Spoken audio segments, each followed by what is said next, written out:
If you've ever wanted to jump into Magic the Gathering without the hassle of building a deck, Jumpstart is perfect for you. If you want to know what Jumpstart is, it's very simple. It's pretty much two 20-card packs that you get to shuffle together to make a 40-card deck. When you open this, they usually come in one full color or one theme, and then you literally get two of them, mix them together and see how they go, and it's kind of like a lucky dip of what you can and cannot get. All of them come with lands and stuff like that, so you don't need to worry. It's literally just shuffle up and play. The great thing about Jumpstart is it's really easy to get a game in straight away. You only need the 2 packs per player. It's really fun for new players to the game, and it is really good for a spontaneous let's just do something type of gameplay. And now Avatar is joining the mix when it comes to Jumpstart. You not just have to worry about the color, there is also themes and different bending styles. But what are the themes and the styles you can get in the Avatar jump sets?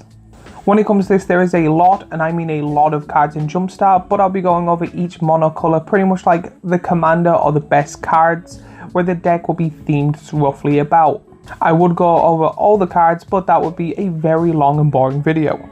So if you're interested in collecting or wanting Avatar cards, I'll be showing the best ones, so if you are interested, grab a pack or two.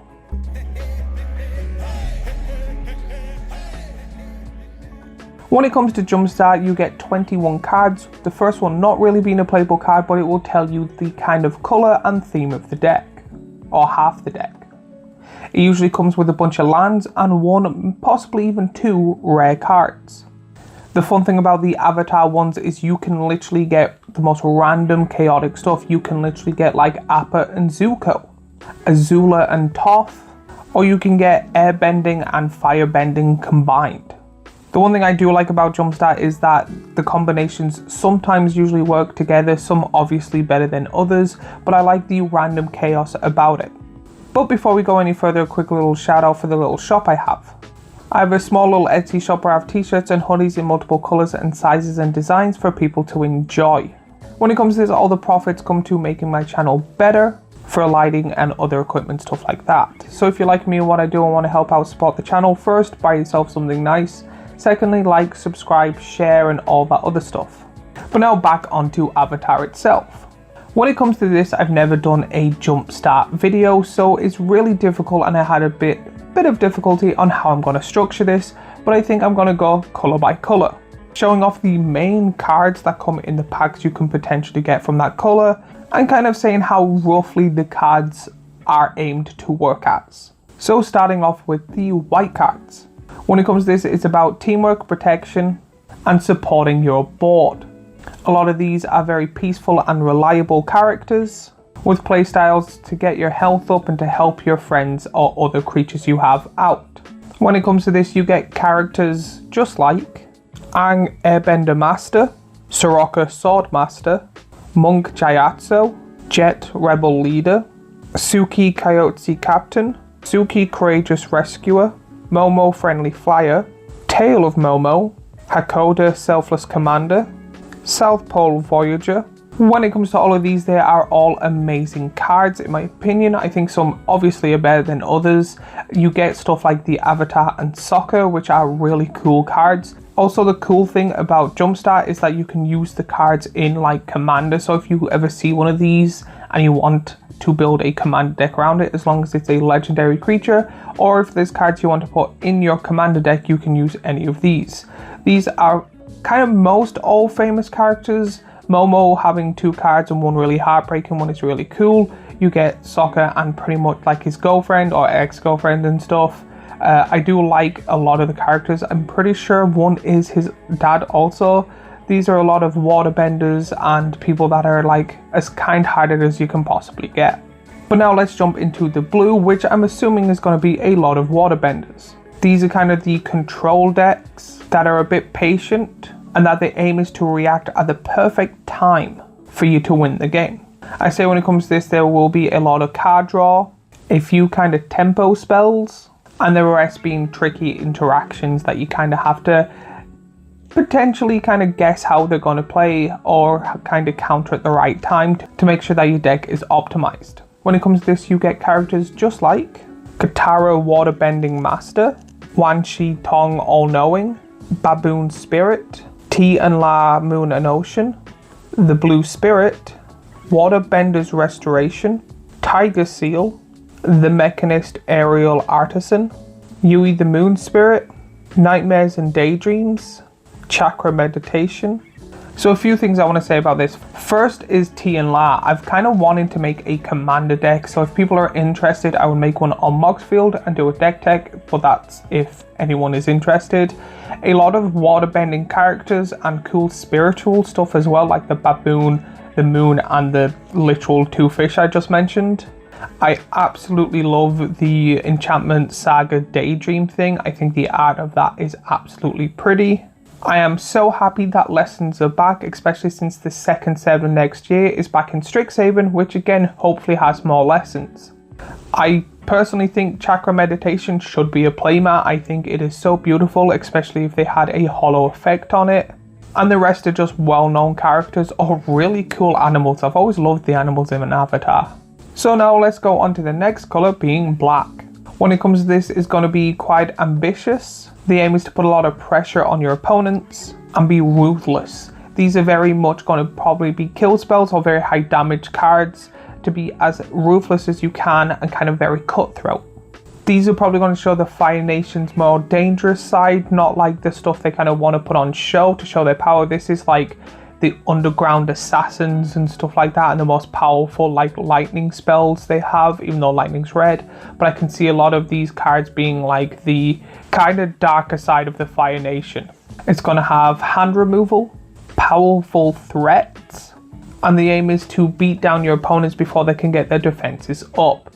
When it comes to cards in this, you get cards just like Azula Ruthless Firebender, Firelord Ozai, Koth the Face Stealer, Lowen Lee Royal Advisors, the Fire Nation Drill, Nelu Shishu Stealth, Obsessive Pursuit, Fire Nation Occupation, Fire Nation Salvages, Desperate Plea, Revan Eagle. Most of these cards are showing Zuko's kind of hard upbringing with his pleas and his obsession of catching the Avatar and his pain in the butt sister. The rest are just the Fire Lord himself, who didn't, I don't think he started the war but wanted to finish it, and then they're kind of objects of evil, so like the drill and then the occupation and then the advisors that were helping him decide how to get rid of certain nations and stuff. So again, I was correct with all this is the darker side of the Fire Nation, showing like their control or their machinery of making their nation the best.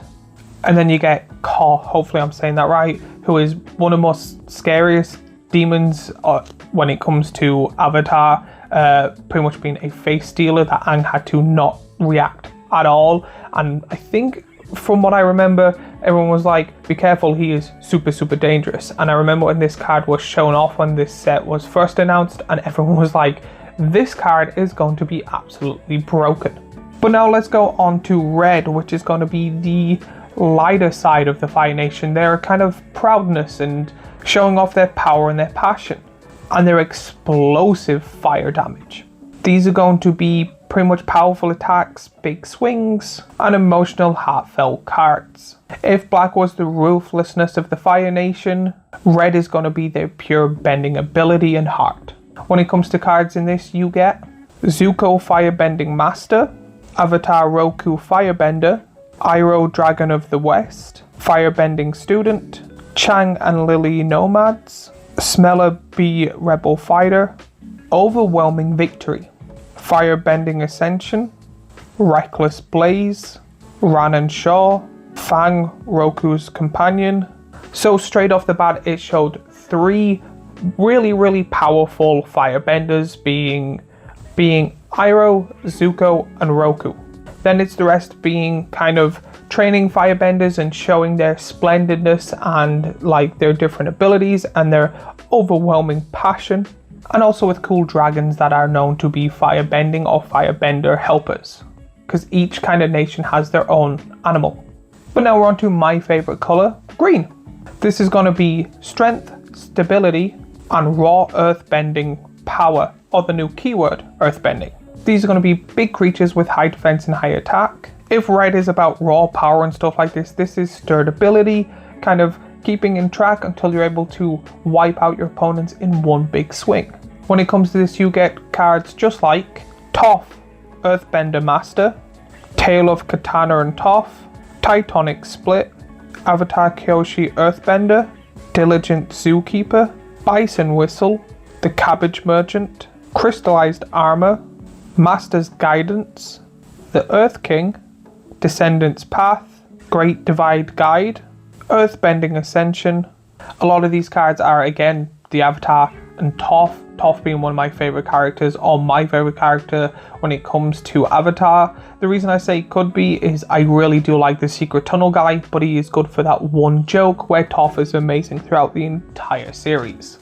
And the one thing shocking about this is the cards that show off kind of different people and stuff like that, like the farmer, and then it's showing Zuko and Iroh working together. But again, it does make sense when you read out the card. A lot of these are just kind of famous or somewhat famous earthbending characters that you actually don't really get to see the Cabbage Guy or the Earth King earthbend. I think something like Boomy would have been good in one of these cards or something like that, but he might have got an uncommon or a common card. And then there is one more final one, which would be considered the special pack, which is the Wooburg pack, all dedicated to shrines. When it comes to this, you get a bunch of shrine cards and what I consider a really good commander. So again, if people are interested, I would happily make a deck tech video on this commander and how I would build it. Just let me know if you're interested in that content. But when it comes to this, you get a brand new Wooburg commander, and it's all about shrines, where I think it might be difficult to do this in a Jumpstart how you're supposed to do it, where you get a second one and put them together, because I actually think that'll fluff out the deck a little bit more. I think this is a really cool kind of thing to start your own deck with. But if you want to know this new shrine deck commander, the card is Hebei Forest Guardian. For 3 generic and a green, you get a legendary creature, Bear Spirit, that is a mythic. When Hebei enters, reveal cards from the top of your library until you reveal a shrine card. You may put that card onto the battlefield, then shuffle. For Wooburg and tap it, for each legendary enchantment you control, create a 1/1 color spirit creature token with this token can't block or be blocked by non-spirit creatures and is a 4/4. This card, in my opinion, is one of my favorite cards in Avatar. I would love to build a deck around it, but if you don't know, I've kind of stopped being into Magic. I'm not a big fan of these kind of collab Universes Beyond stuff, and I kind of given up on Magic completely, but I still love making the content for you guys. To be honest, I think this is a better Commander product, and they should have made Commander decks, one being this. But overall, I like the Jumpstart Avatar cards. There was a lot, way more than I originally thought. When I first started writing the script, I tried to do every single card, thinking there might be 1 or 2 for each color, but no, there's like 5 for each of the colors, and some of the cards repeat, and I didn't want to bore people, so I just went over the best cards in the kind of Jumpstart section. So if you're in your local game shop or something like that and you see these packs, I do recommend picking one up, but mainly hoping for one of your favorites or the shrine one. If people are interested in one of the 2 decks I wanted to make, let me know in the comments down below and I will make a deck tech video. Overall, when it comes to this, I give the whole thing a 7.9 out of 10. I think the cards are amazing. The card selections are funny and have ironic kind of scenes from the show, and a lot of powerful cards. And there's also kind of 2 ways you can play it. You can play it the Jumpstart way, where you just play a normal standard game where you slap 2 decks together and play properly, or potential for really cool commander decks.